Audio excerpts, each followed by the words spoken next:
صبح 10 بجے کا وقت تھا۔ لاہور کے ایک بڑے بینک میں حاجی عبدالرحمان نامی بوڑھے شخص نے قدم رکھا۔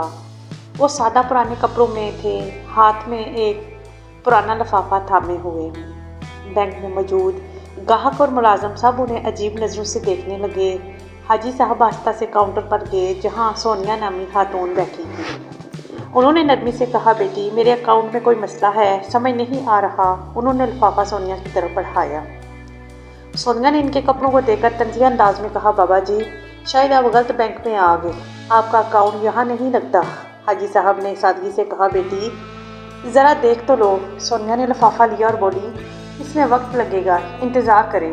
وہ دوسرے گاہکوں کے کام میں لگ گئی اور حاجی صاحب کھڑے رہے۔ کچھ دیر بعد انہوں نے کہا، اگر مصروف ہو تو مینیجر کو بلا دو۔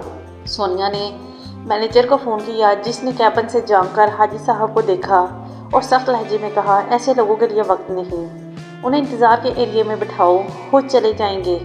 سونیا نے حاجی صاحب سے کہا کہ وہ وہیں بیٹھیں۔ حاجی صاحب خاموشی سے انتظار کے ایریا میں چلے گئے اور ایک کرسی پر بیٹھ گئے۔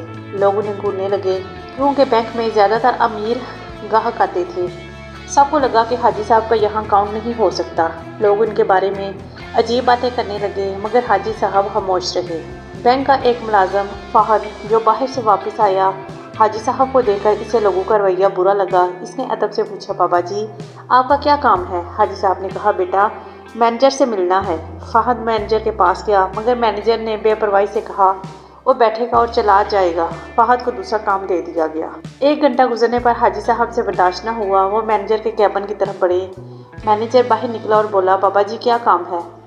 حاجی صاحب نے لفافہ دیا اور کہا، میرے اکاؤنٹ سے لین دین نہیں ہو رہا، دیکھو کیا مسئلہ ہے۔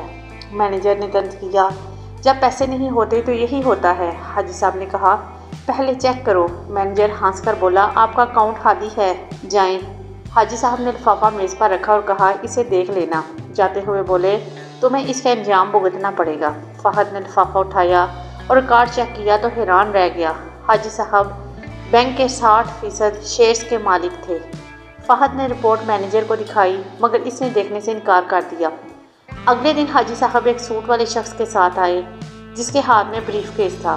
انہوں نے مینیجر کو بلایا اور کہا، تمہیں مینیجر کی کرسی سے ہٹایا جا رہا ہے، فہد نیا مینیجر ہوگا۔ مینیجر نے احتجاج کیا تو حاجی صاحب نے کہا، میں اس بینک کا مالک ہوں، 70% شیئرز میرے پاس ہیں۔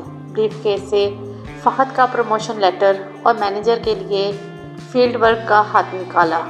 مینیجر نے معافی مانگی مگر حاجی صاحب نے کہا، تم نے بینک کی پالیسی توڑی کہ سب گاہک برابر ہیں۔ انہوں نے سونیا کو بھی ڈانٹا کہ کسی کو کپڑوں سے نہ جانچو۔